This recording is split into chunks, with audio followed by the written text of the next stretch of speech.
No Saber Direito desta semana, Bruno Giancoli traz um curso sobre direito do consumidor.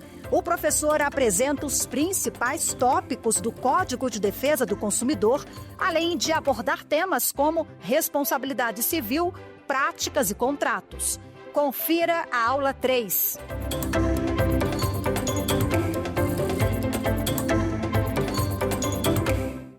Olá, seja muito bem-vindo, muito bem-vinda ao Saber Direito, programa da TV Justiça para que você possa conhecer os seus direitos e exercer a sua cidadania.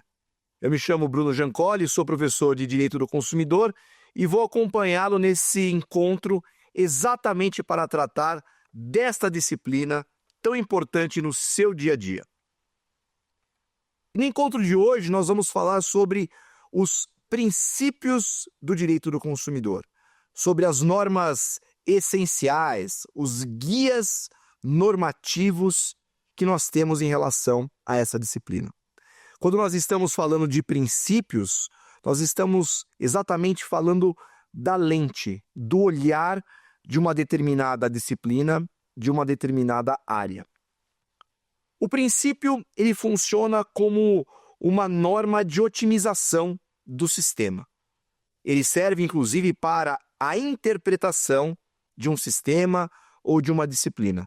Por isso que é tão importante entender quais são os princípios que regem o direito do consumidor, assim como quais são os princípios que regem qualquer área, qualquer disciplina do direito. E o direito do consumidor, por ser uma disciplina jurídica específica, um microsistema de proteção, quando ele foi criado a partir da Constituição de 88, junto com ele vão surgir uma série de princípios peculiares. É verdade que o direito do consumidor, ele não abandona os princípios gerais. Ou seja, os princípios do direito privado, os princípios do direito público continuam também sendo aplicados ao direito do consumidor. Mas existe algo que é peculiar, existem características peculiares a essa disciplina, o que justifica toda a estrutura principiológica. Quando nós estamos falando sobre os princípios de direito do consumidor, a primeira pergunta que pode surgir é: onde eles são tratados?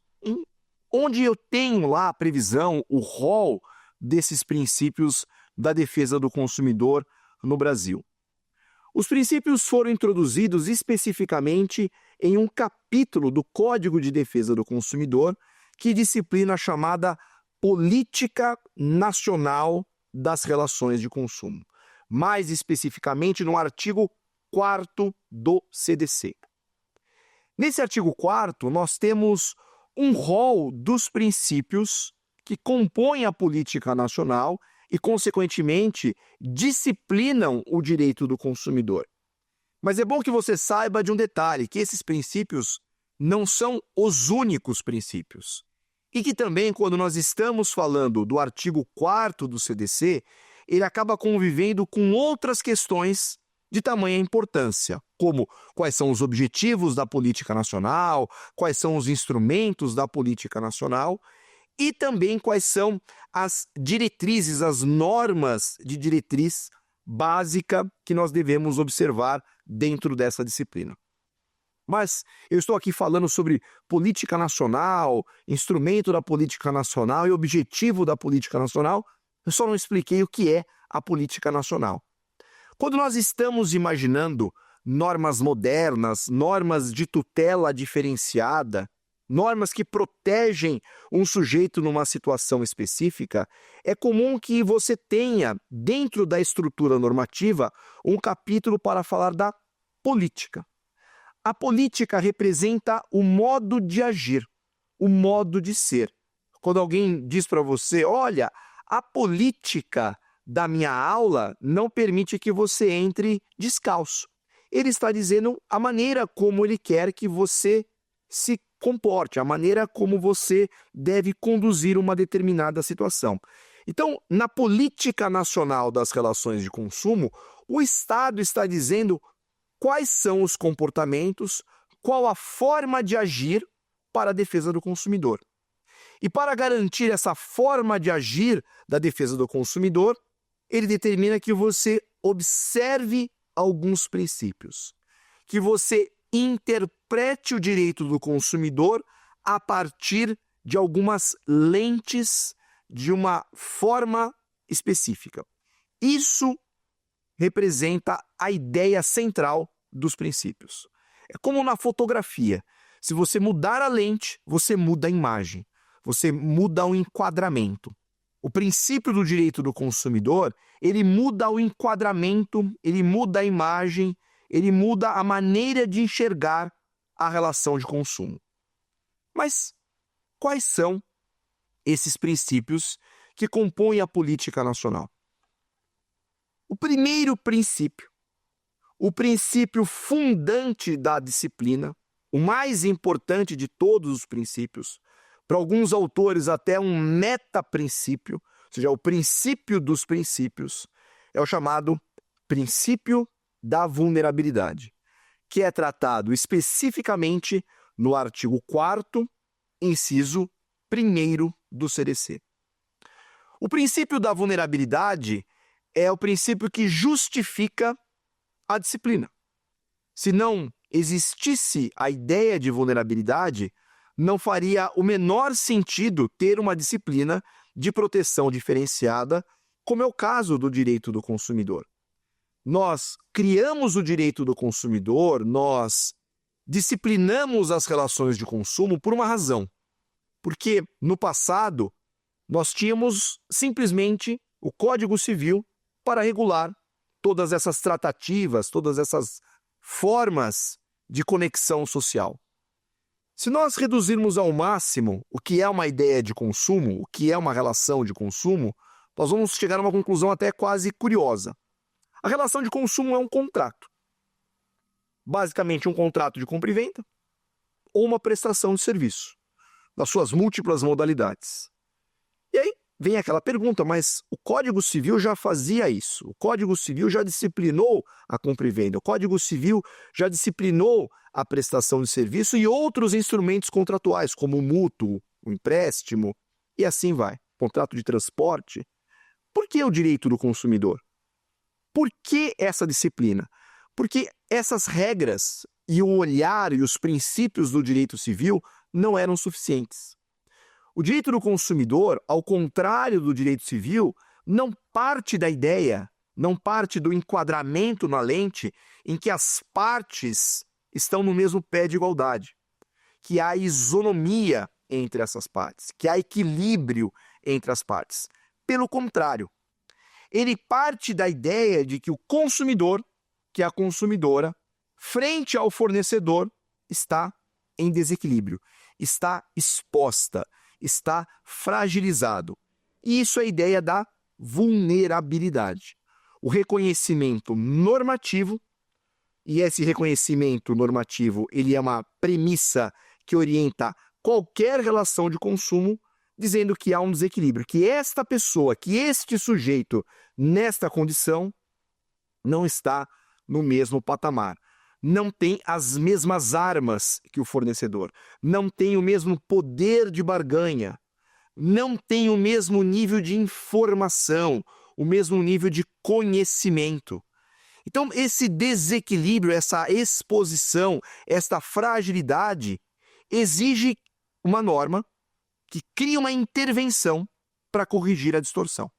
Então, a ideia da vulnerabilidade, enquanto princípio básico do direito do consumidor, é dizer o óbvio. Olha, o consumidor, a consumidora não está na mesma posição jurídica, não tem o mesmo poder de barganha que você, fornecedor, que você, empresário. E aí, portanto, vem o direito do consumidor para corrigir, para reequilibrar essa relação. É verdade que a ideia da vulnerabilidade não surge dentro do direito do consumidor. E vou dizer mais, a vulnerabilidade não é uma característica exclusiva do direito do consumidor. O direito do consumidor tem uma origem, uma outra disciplina. Vamos colocar ele como o papai ou o vovô do direito do consumidor, que é o direito do trabalho. E lá no direito do trabalho já se reconhecia essa ideia de distorção entre empregador e empregado. Mas no direito do trabalho eles usam a expressão hipossuficiência, em que o empregado é hipossuficiente.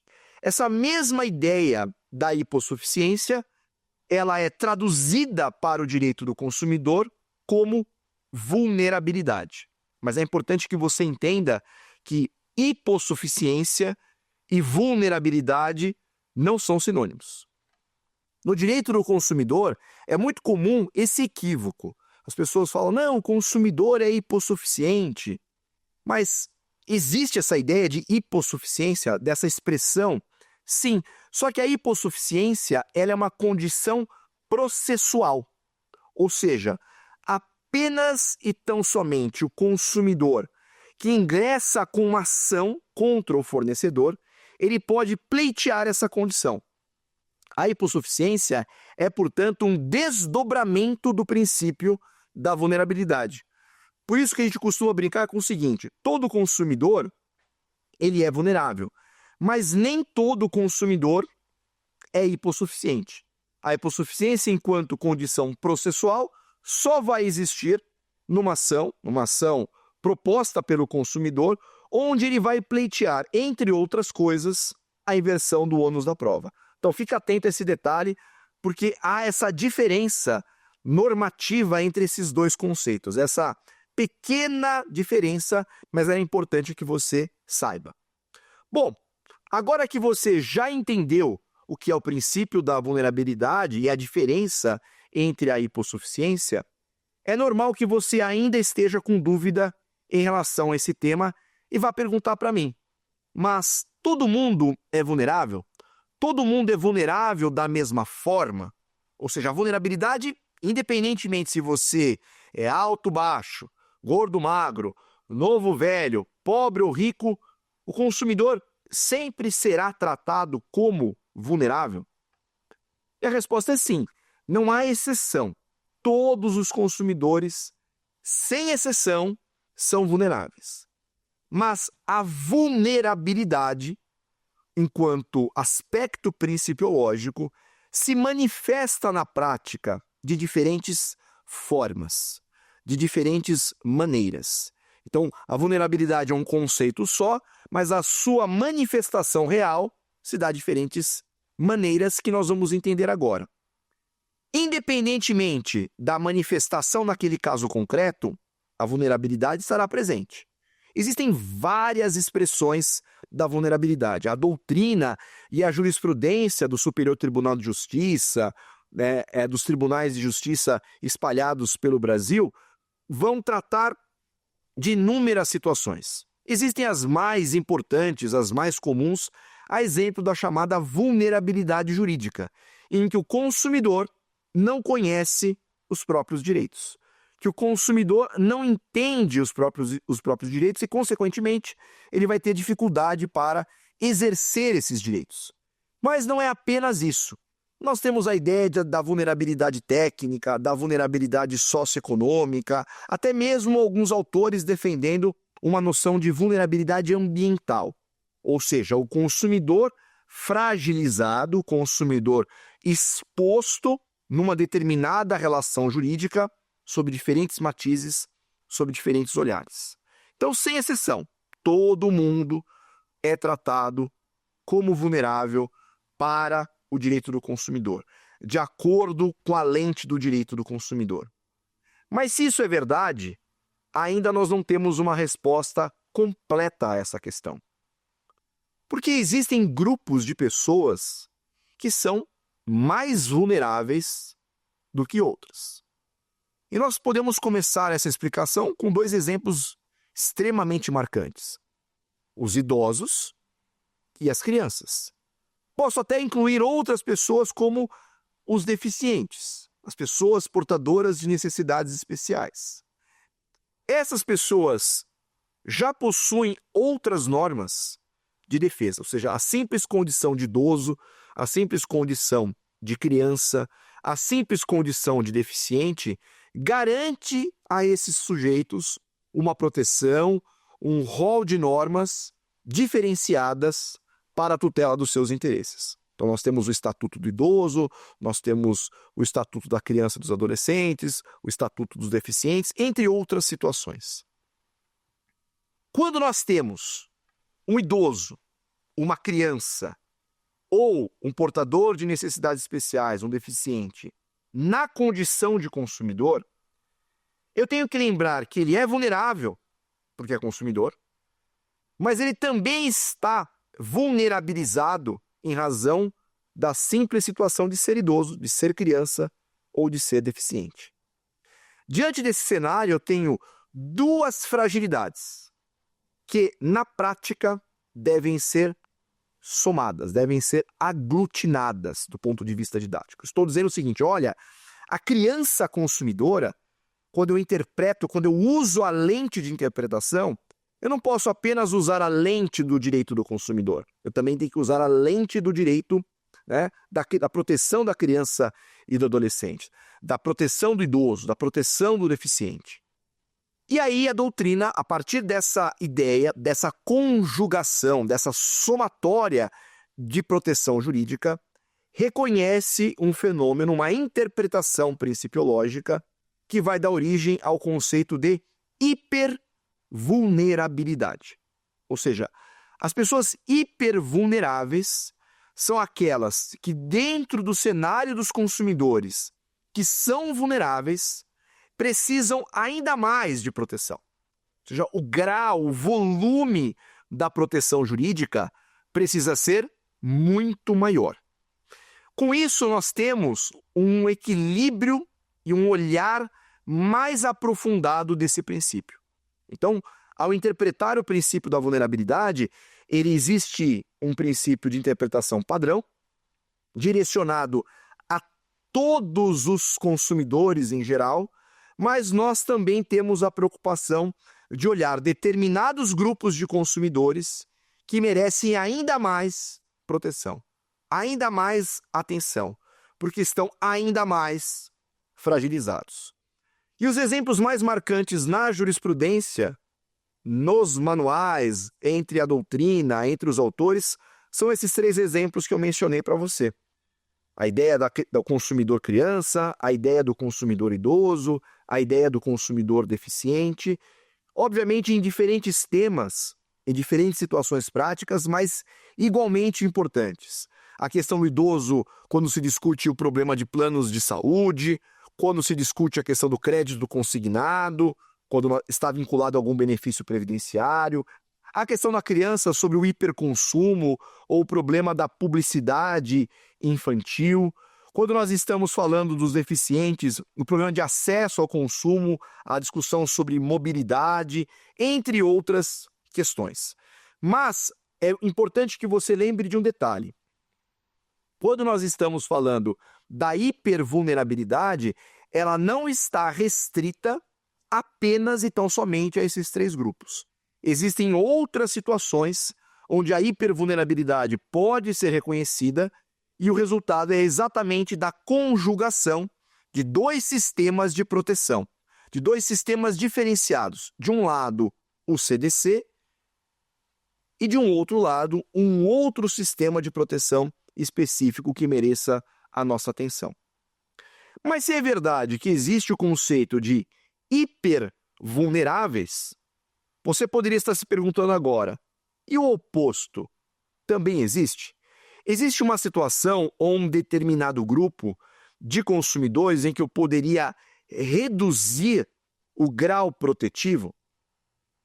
Num primeiro momento, a resposta da doutrina foi não, isso não é possível, porque o standard, o padrão do direito do consumidor é a vulnerabilidade, é o reconhecimento dessa fragilidade.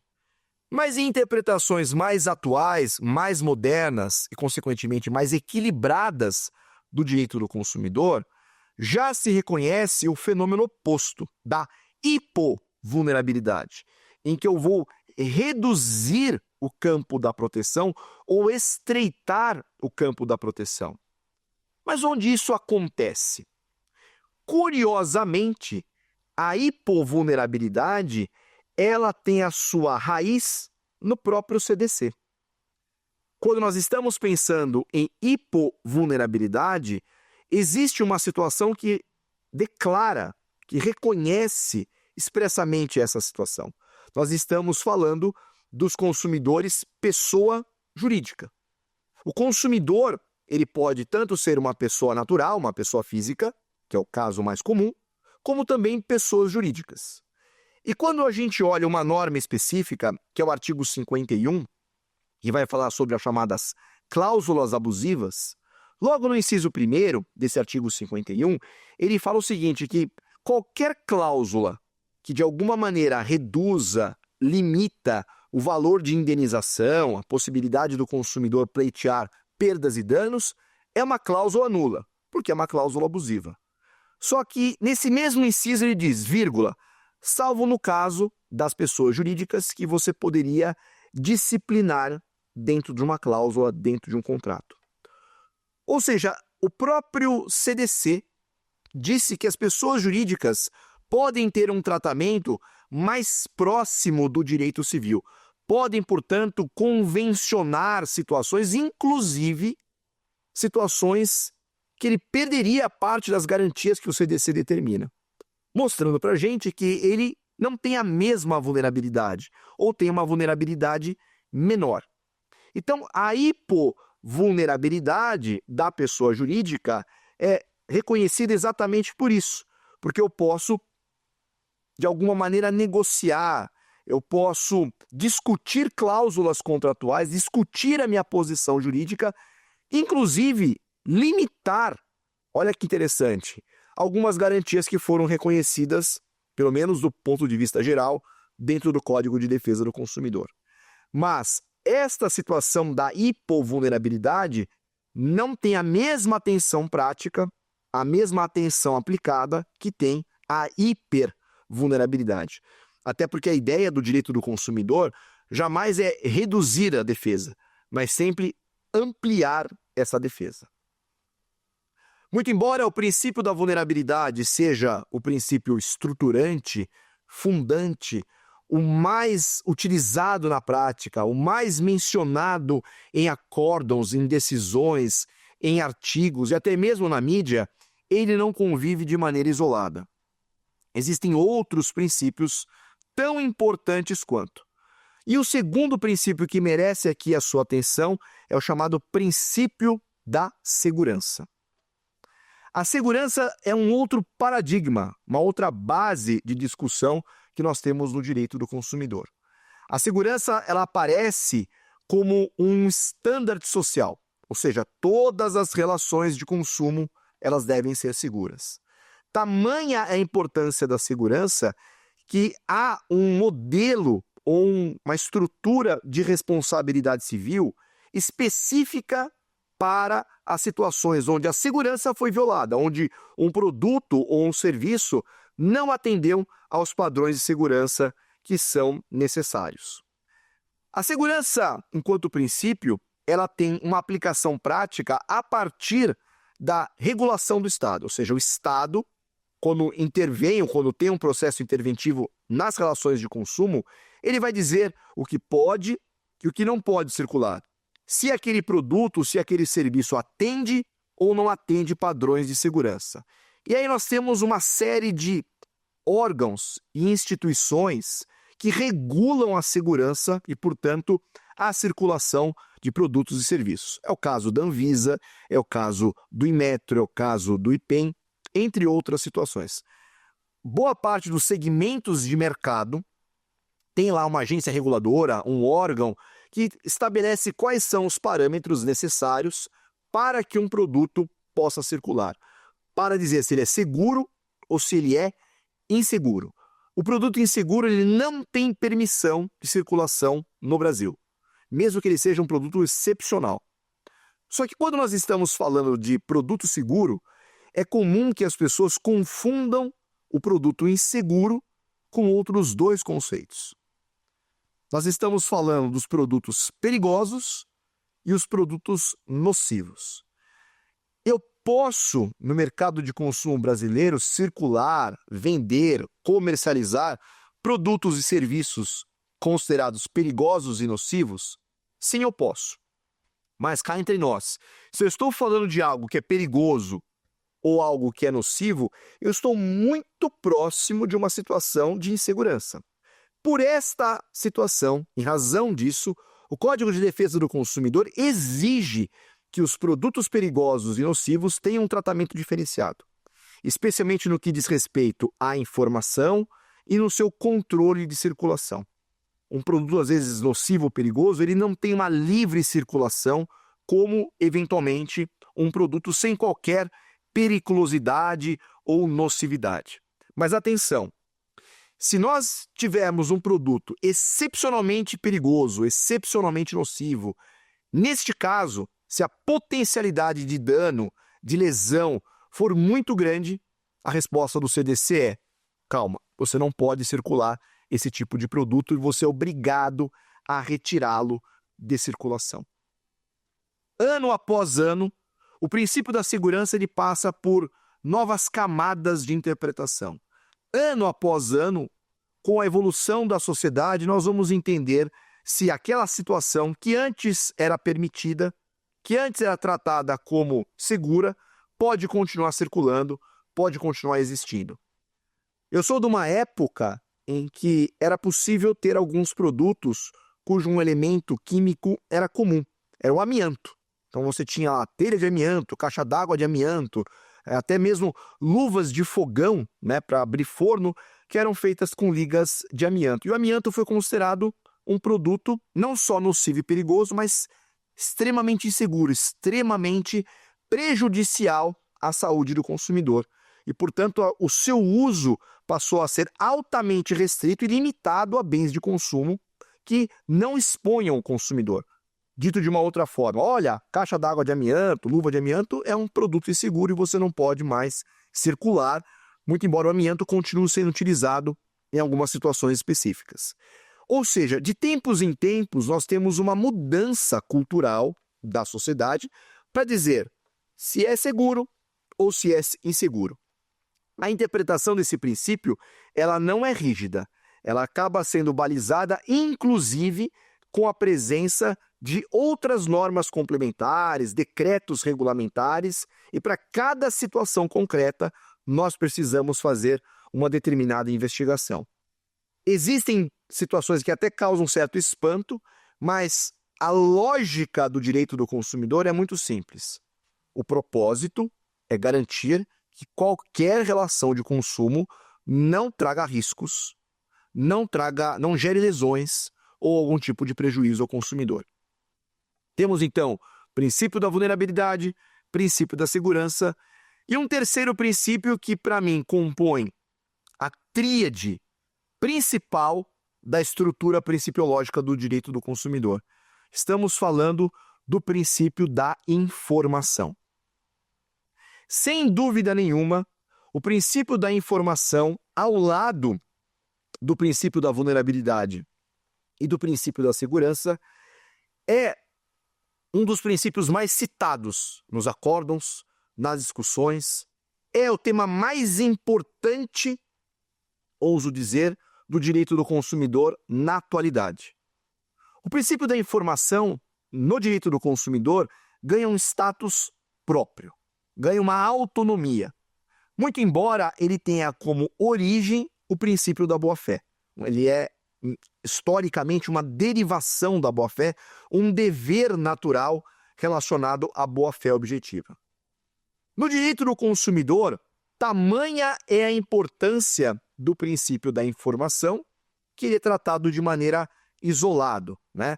Não que a boa-fé tenha perdido a importância prática no direito do consumidor, ao contrário, a boa-fé objetiva ela é um princípio que dirige todas as normas privadas, incluindo o direito do consumidor, todas as normas públicas, incluindo o direito do consumidor, mas no direito do consumidor, o princípio da informação ganha um destaque fundamental.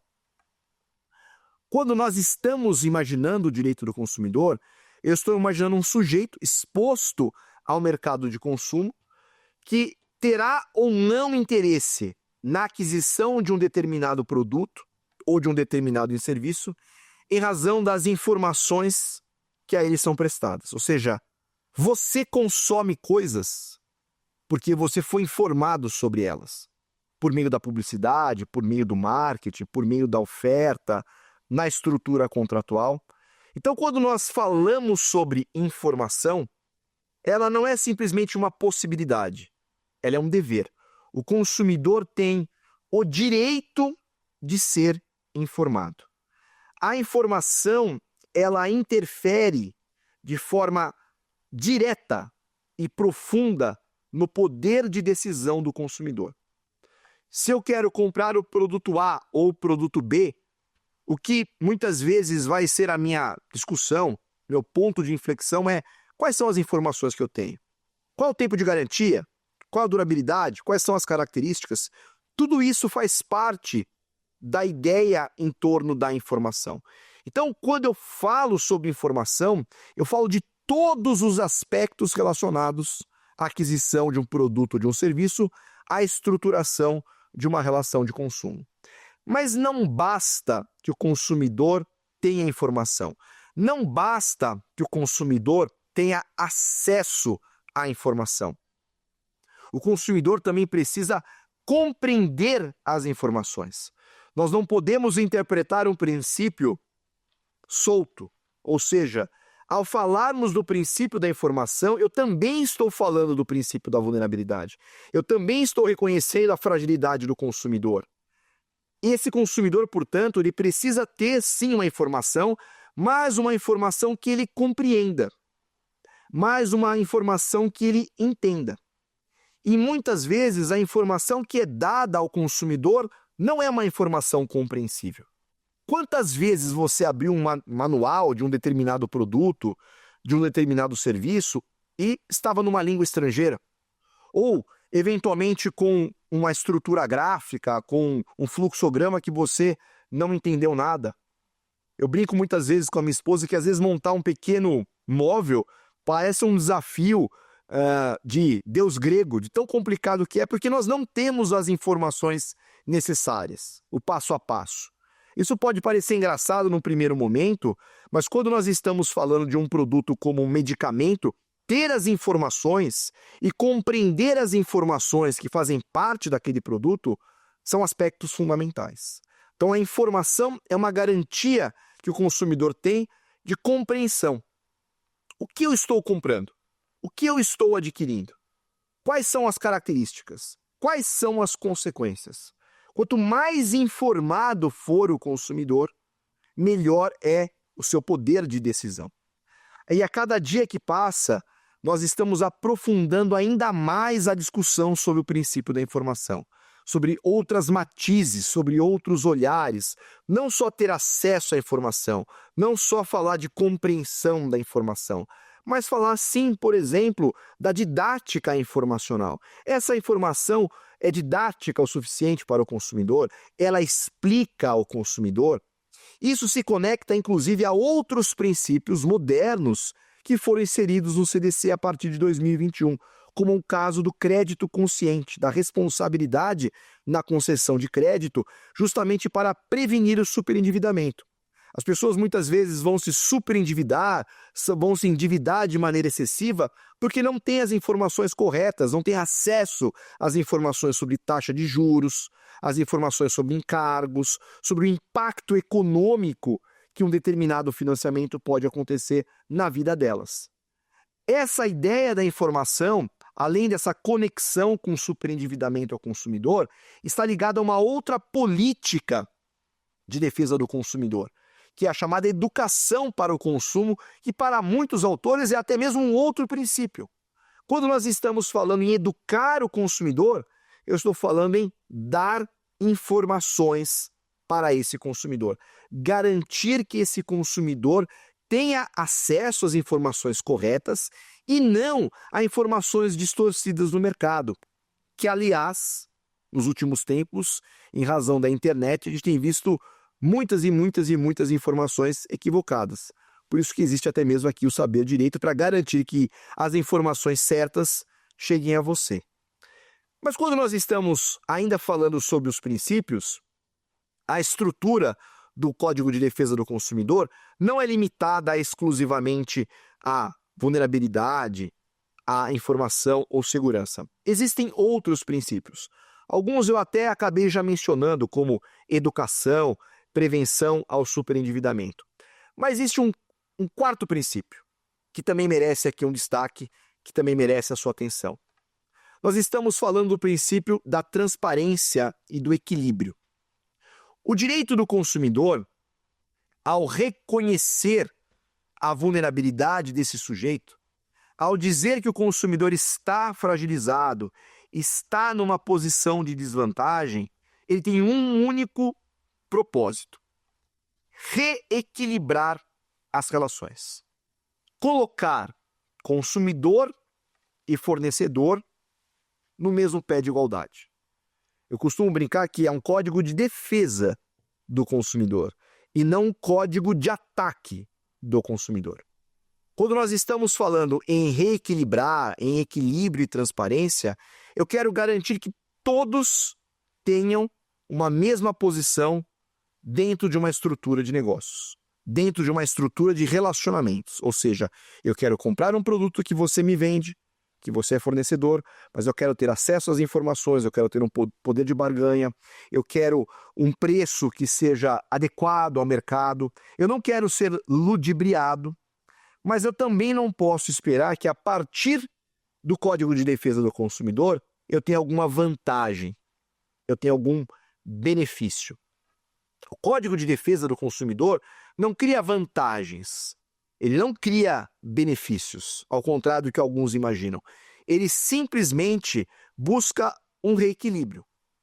Logo, quando a gente fala sobre o direito do consumidor, o código e toda a disciplina vai proteger você na condição de consumidor em razão de um abuso, em razão de um excesso, em razão de um ilícito. Mas ele não vai te proteger em razão de um mau negócio. Então, se você fez um mau negócio, se você não prestou atenção, se você não pesquisou, isso ele não vai te proteger. Fala, não? Não. A discussão do direito do consumidor é, ainda que ele olhe preferencialmente ou majoritariamente para os interesses do consumidor, porque ele partiu da ideia de que existe ali uma fragilidade, ele não vai ser utilizado para gerar um benefício maior. Ele vai ser utilizado simplesmente para garantir um equilíbrio das relações. E isso é muito importante porque muitos acreditam que diante de um mau negócio, um negócio que não foi muito bem pensado, não foi muito bem refletido, você pode usar o Código de Defesa do Consumidor, o que não é verdade. Nós tivemos no passado não tão remoto uma enxurrada de ações revisionais sobre contratos de financiamento, em que as pessoas foram até um estabelecimento, uma instituição financeira, pedir um empréstimo. E a grande discussão em torno desses contratos, em torno dessa estrutura contratual, era uma só. Os juros que foram praticados eram juros de mercado, remunerava adequadamente o fornecedor, ele tinha ali um padrão a ser observado pelo Banco Central, estava dentro de um equilíbrio geral? Sim. Se essa era a resposta, esses contratos deveriam ser mantidos, mesmo com a taxa de juros, que para muitos é aquilo que causava um certo espanto. Mas dentro do contrato de empréstimo, nós temos uma situação que é a remuneração do banco, da instituição financeira. E infelizmente no Brasil é caro. Mas o simples fato de ser caro não significa que tem abuso. Por isso que quando a gente olha esse exemplo das ações revisionais envolvendo empréstimos bancários, a gente tem basicamente duas grandes situações. Os contratos que foram mantidos, porque os juros praticados eram juros de mercado, ainda que caros, mas eram juros de mercado, e outros contratos onde a gente enxergava, sim, uma taxa de juros extremamente abusiva, muito, muito, muito além daquilo que era praticado na média. E aí sim, nesta situação, em falta de obediência desse princípio do equilíbrio da transparência, surgiram aí situações onde o contrato foi revisto justamente para reduzir a taxa de juros. Mas repare num detalhe, a resposta foi reduzir a taxa e não tirar a taxa de juros. Porque eu não estou criando uma vantagem para o consumidor com equilíbrio. Eu estou criando apenas uma situação onde esse relacionamento que foi estabelecido seja um relacionamento adequado. Então, esses são exemplos de situações onde o princípio da transparência, o princípio do equilíbrio das relações está presente em discussão. Vulnerabilidade, informação, segurança e equilíbrio. E para nós praticamente encerrarmos aqui esse nosso encontro, uma discussão que vem crescendo nos últimos tempos e foi a responsável pela grande alteração do Código de Defesa do Consumidor nos últimos tempos. A maior alteração do Código de Defesa que já aconteceu. Estamos falando do superendividamento.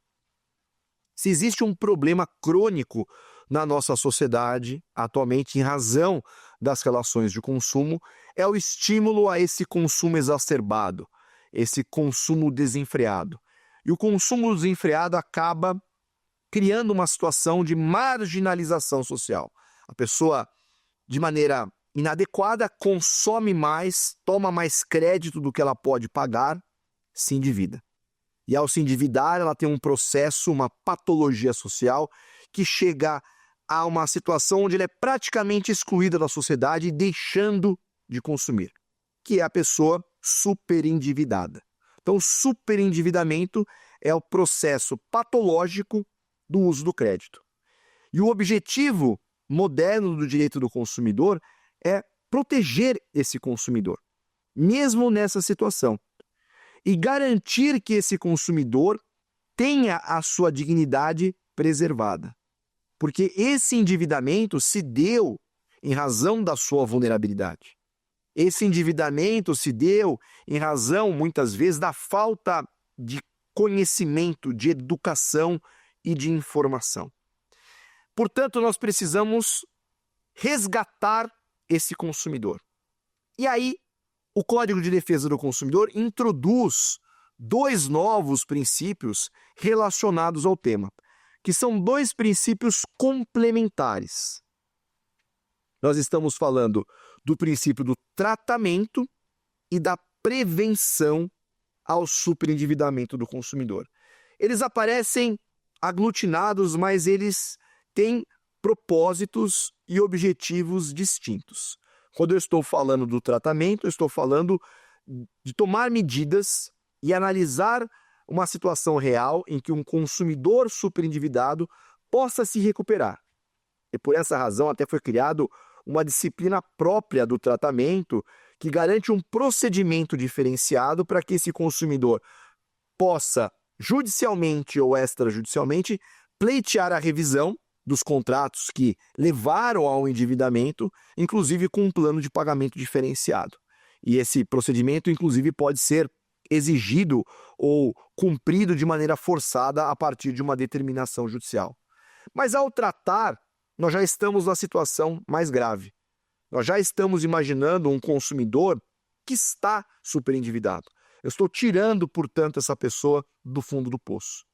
O melhor cenário não é o tratamento, mas sim a prevenção.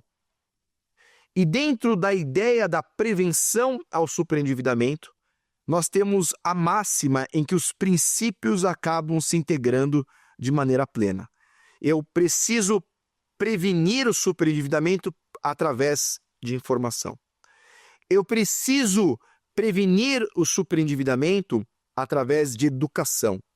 Eu preciso prevenir o superendividamento garantindo a ele processos seguros de transação bancária, evitando fraudes, evitando falhas dentro do sistema.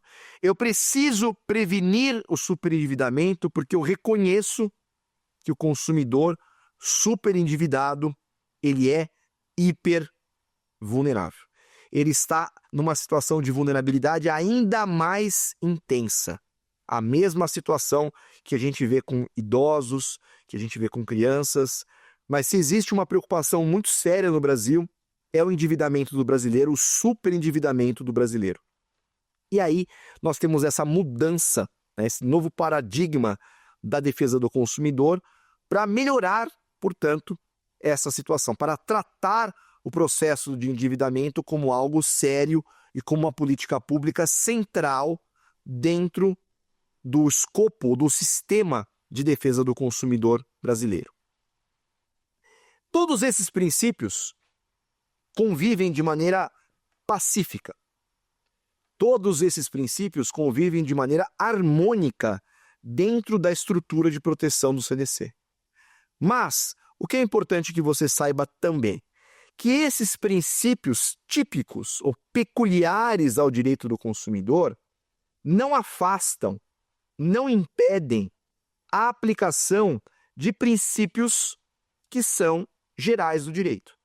Ou seja, princípios que nasceram originariamente no campo do direito civil, na teoria geral do direito. E aí nós estamos falando do princípio da boa-fé, do princípio da liberdade de contratar, do princípio da obrigatoriedade dos contratos.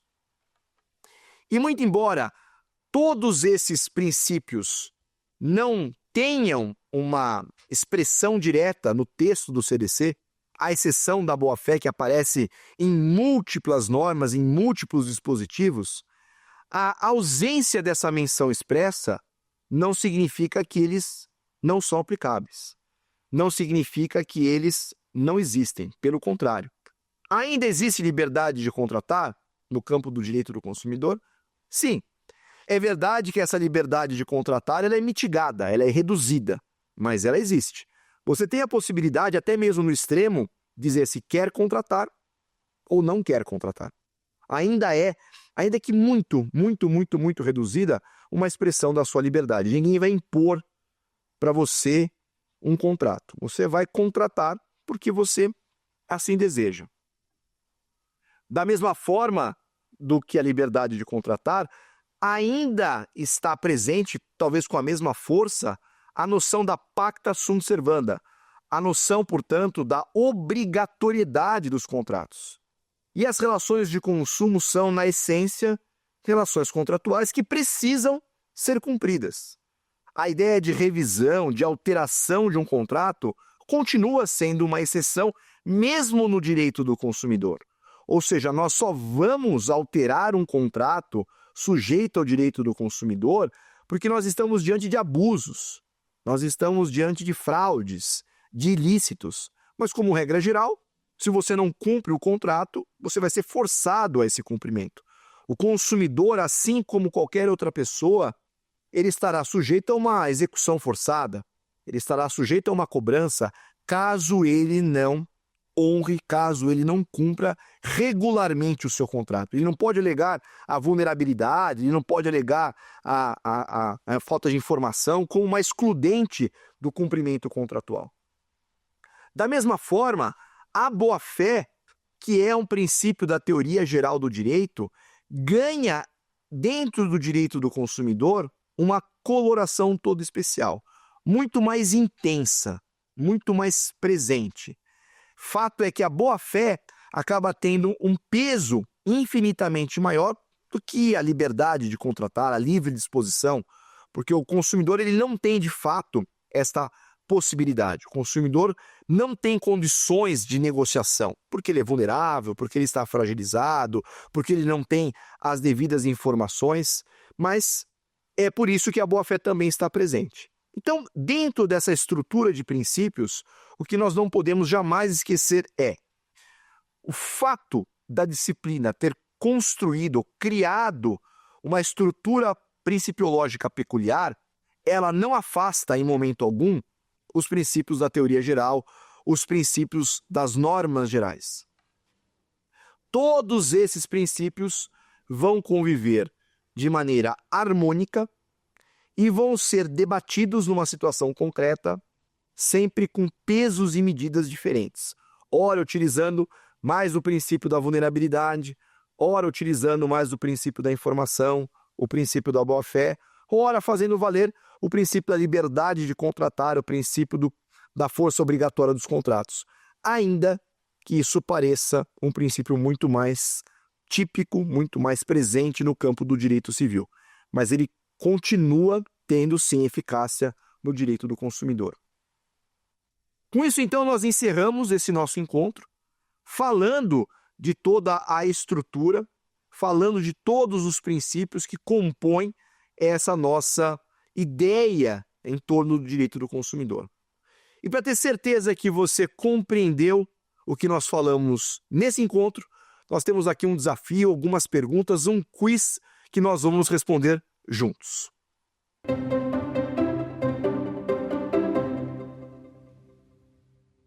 A estrutura principiológica da disciplina do direito do consumidor é baseada no A. Princípio da vulnerabilidade. B. Princípio da hipossuficiência. C. Princípio da posição frágil. D. Todas as anteriores. E a resposta correta é a alternativa A. Princípio da vulnerabilidade. O princípio da vulnerabilidade é a marca do direito do consumidor, que aparece no artigo 4º, inciso 1º. E é muito comum que algumas pessoas confundam vulnerabilidade com hipossuficiência. Mas lembre-se que a hipossuficiência, ela deriva da vulnerabilidade. É uma característica, via de regra, processual.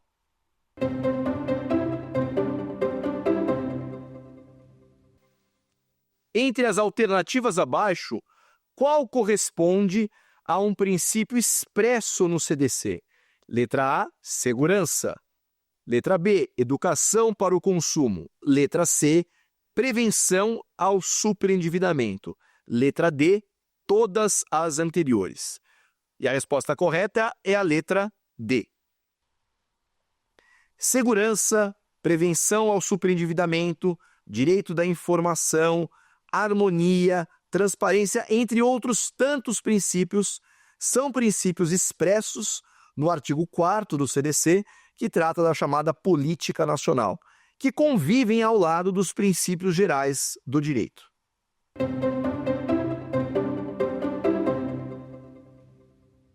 Sobre os princípios do direito do consumidor no Brasil, assinale a alternativa incorreta. Letra A. Foram tratados expressamente no texto do CDC. Letra B. Devem ser tratados sistematicamente com os demais princípios gerais. Letra C. São exclusivos da disciplina sem qualquer correlação com outras normas protetivas em diferentes áreas. Letra D. Coexistem com outros princípios do ordenamento jurídico. E a resposta incorreta é a letra C. São exclusivos da disciplina sem qualquer correlação com outras normas protetivas. Quando nós estamos falando de princípios que são lentes, normas de otimização de sistema, sempre há uma correlação entre as normas gerais, os princípios gerais, com princípios especializados. E até mesmo a possibilidade de um diálogo entre princípios, com a aplicação de um princípio que surge no CDC para outras normas de proteção, mesmo que não tratem de relação de consumo.